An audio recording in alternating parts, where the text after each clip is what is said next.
Hey everybody, and welcome to the Deep Dive. You know we love to take a closer look at all the hot topics and interesting conversations happening in the World of Warcraft community, and today we're going to be tackling a question that's been plaguing players since the dawn of WoW, really. Yeah, it's one of those debates that never seems to go away. It sure doesn't. We're talking about faction balance in PvP specifically. Is the Alliance really that bad at PvP? This all started with a post we saw on the WoW forums from a player named Xsap, and they're struggling hard. They've only won 4 out of their last 20 battlegrounds. Oof, that's rough. A 17% win rate is definitely going to make you question your faction choices. For sure. And to make matters worse, they're specifically trying to win Korak's Revenge and Epic Battlegrounds, which, let's be honest, those can be pretty brutal even on a good day. Oh yeah, Korak's Revenge is notorious for its chaotic energy and, well, let's just say it doesn't always feel like the most balanced battleground out there. So before we jump to conclusions about the Alliance being doomed in PvP, let's break down why Korak's Revenge is so unique. What are some of the factors that might be contributing to Xsap's struggles? Well, for starters, you've got this massive level disparity in Korak's Revenge. You can have players as low as level 10 going up against max level characters. It's a recipe for some serious power imbalances. Oh yeah, I can only imagine what it's like for a fresh-faced level 10 to suddenly come face-to-face with a fully geared level 80. Right, it's like bringing a stick to a tank fight. And on top of that, you can even run into full raid groups in Korak's Revenge. It's not uncommon for organized guilds to queue up together, which can be a nightmare for solo players or smaller groups. So you're basically walking into a battleground with the potential to be completely outmatched from the get-go. And I'm guessing the map itself doesn't really do the Alliance any favors either, does it? No, not really. The Horde tend to have a slight advantage in terms of graveyard positioning and some key tower placements, which gives them better control over certain areas of the map. So even with equal skill levels, it sounds like the Alliance is already starting at a bit of a disadvantage in Korak's Revenge. But what about Xsap's experience in other battlegrounds? That's where things get even more interesting. Another player in the thread, Hyrov, made a really good point about player skill distribution. They suggested that a lot of highly skilled PvPers have moved on to rank modes like Blitz or Shuffle because they offer more structured competition and a clearer path to progression. So that means that the random battlegrounds are potentially left with a lower concentration of experienced players overall. Potentially, yeah, it's not a guarantee, of course, but it's something to think about, and it kind of ties into a really fascinating theory that another forum user, Shantaran, brought up. Oh, what's that? Well, Shantaran suggested that the matchmaking system itself might unintentionally be setting players up for a loss. Wait, how could the system be doing that? Isn't it supposed to create balanced matches? In theory, yes. But think about it from a player behavior standpoint. If you're getting absolutely destroyed in a battleground, are you more likely to stick it out or just quit? Honestly, probably quit. Nobody likes being on a team that's getting stomped. Exactly. And that's where Shantaran's theory comes in. They argue that as more players quit losing matches, the matchmaking system is forced to fill those empty slots with whoever's available, which can further tilt the balance against the already struggling team.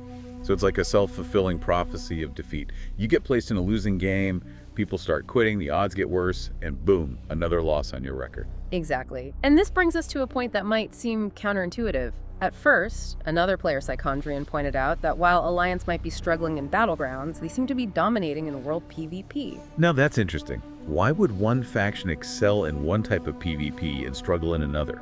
Well, World PvP is a very different beast from battlegrounds. It's more spontaneous, less structured, and often involves smaller-scale skirmishes. Individual skill and awareness can make a much bigger impact in those situations. So maybe Alliance players are just better at thinking on their feet and adapting to unpredictable situations. It's possible, but there are other factors to consider too. World PvP often revolves around objectives like capturing towers or resources, and if a larger, more coordinated group of Alliance players happens to be in the area, they're simply more likely to win through sheer numbers. Right. It's not just about individual skill, but also about group dynamics and being in the right place at the right time. Exactly. And that brings us to yet another intriguing wrinkle in this whole debate, a phenomenon that one player, TWW, called Horde o'clock. Horde o'clock. This sounds like some kind of mythical event in WoW lore. It might sound like a myth, but some players swear by it. The idea is that the skill level of your opponents in battlegrounds can actually fluctuate depending on what time of day you queue up. That's the theory. And TWW even suggested that Alliance pre-mades, meaning pre-organized groups, tend to be more prevalent before 8 p.m. So if you queue up later, you might be more likely to run into these highly coordinated Horde teams. Hold on a second, though. Didn't Xsap mention they'd been trying to win Korak's Revenge and Epic Battlegrounds for a whole week? That's a lot of playtime. Surely they would have run into Horde o'clock at some point, right? You make a good point. It seems like there's more to this than just the time of day. We also need to consider the possibility that Xsap is simply getting outmatched by pre-made groups regardless of the time or the faction. Right. If you're queuing solo and constantly running into organized teams who are communicating and coordinating their attacks, that could definitely explain a string of losses, especially in a chaotic battleground like Korak's Revenge. But here's where things get even more puzzling. Some players like Syl are claiming that Alliance has been dominating in epic battlegrounds lately. And then you've got Mugo, who's finding success with Alliance in both Wintergrasp and Korak's Revenge. So are we just seeing what we want to see, or is there something else going on here? It's like we're looking at different pieces of the same puzzle, but struggling to fit them together. And then there's Spiller's story, which really throws a wrench into things. They were consistently losing on Horde, switched to Alliance, and now they claim it's free win mode for them. Free win mode. If Yeah. only it were that simple. So is it just luck, or is there something more behind the scenes? It's a head-scratcher for sure. Could certain servers have different faction balances or play styles? Or maybe, just maybe, there's some secret alliance strategy that's circulating underground and Spillers stumbled upon it. Okay, this is officially a full-blown mystery. We've got conflicting reports, anecdotal evidence theories about matchmaking and Horde o'clock, and even whispers of secret strategies. I'm hooked. Me too. It seems like there's a lot more to unpack here. Stay tuned, listeners. We'll be right back to delve deeper into these conflicting perspectives and see if we can crack the code of Alliance PvP. It's a real head-scratcher, isn't it? You've got all these different players with completely different experiences in World of Warcraft PvP. Yeah, it makes you wonder if there's some secret formula for success that some players have figured out and others haven't. Maybe. Or maybe it's just the perfect storm of all these different factors we've been talking about. You know, the battleground, the time of day, individual skill group composition, even the server population, all playing a role. It's like a giant PvP puzzle, and we're trying to fit all the pieces together. Yeah. But what if the pieces are different for every player? That's an interesting thought. What if there's no one-size-fits-all answer? Right, so there's no easy fix for Xsap. They can't just flip a switch and suddenly start winning every battleground. Exactly. But that doesn't mean there's nothing they can do. There's still plenty of room for experimentation and strategy. Okay, so let's talk strategies. We've touched on pre-mades a bit, but let's dive a little deeper. It sounds like if Xsap is queuing solo, they're putting themselves at a disadvantage. Oh, absolutely. A coordinated team, even a small one, can make a huge difference in PvP communication strategy-focused attacks. Support. It's something that random groups just can't replicate. Right. A pre-made full of skilled but uncoordinated players will likely lose to a group of average players who are on the same page and executing a plan. Exactly. So finding a good pre-made group could be a major key for Xsap to turn things around.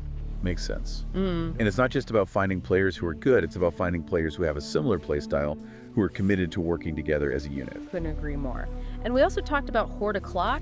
Maybe Xsap just needs to adjust their playtime a bit, see if queuing at different times has any impact. Yeah, it's worth a shot. Yeah. Even if Horde o'clock isn't some universal truth, different servers could have different peak times for skilled players, depending on demographics and time zones. Absolutely. And then you have to think about the game mode itself. Xsap specifically mentioned struggling with Korak's Revenge, and as we discussed, that battleground comes with its own set of unique challenges. Yeah, between the level disparity, the possibility of running into raid groups, and the map layout, it sounds like the Alliance has an uphill battle. For sure. So maybe Xsap needs to branch out, try some different battlegrounds.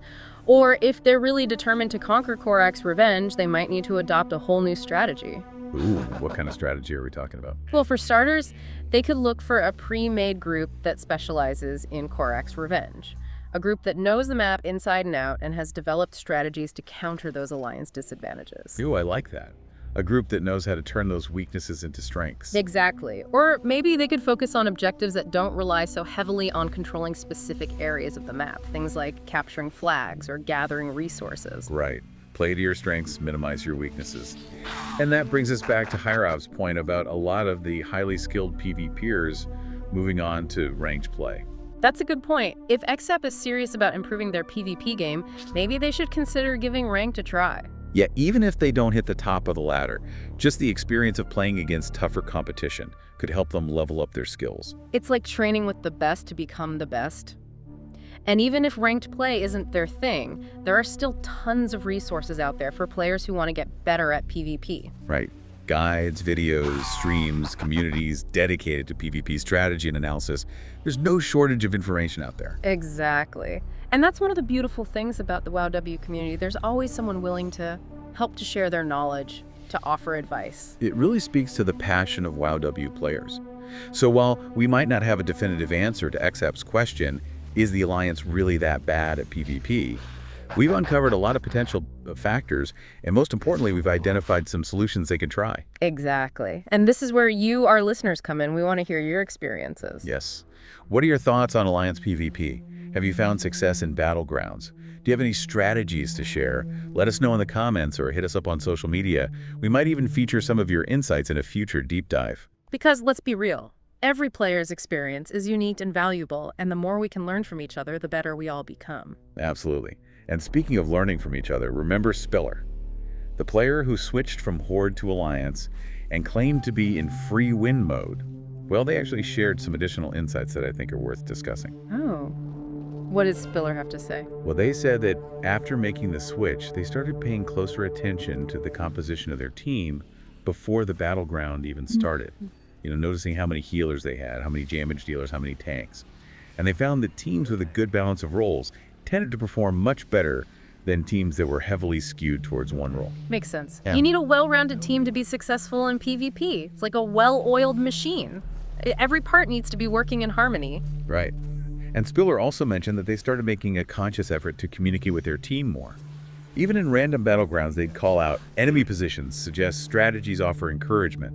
And they believe that even a little bit of communication can go a long way in improving team cohesion and coordination. I'm 100% on board with that. Communication is key in any team-based activity, but especially PvP. Even if you're not in a pre-made group, taking that initiative to talk to your teammates can make a huge difference. So it seems like Spiller's free win mode isn't just about luck or some magical faction advantage. It's about actively engaging with the game and taking steps to improve their team's performance. Exactly. And I think there's a valuable lesson in there for all of us. Don't just passively accept whatever team the matchmaking system gives you. Take an active role in shaping your team's destiny. Communicate, strategize, adapt, learn from each match.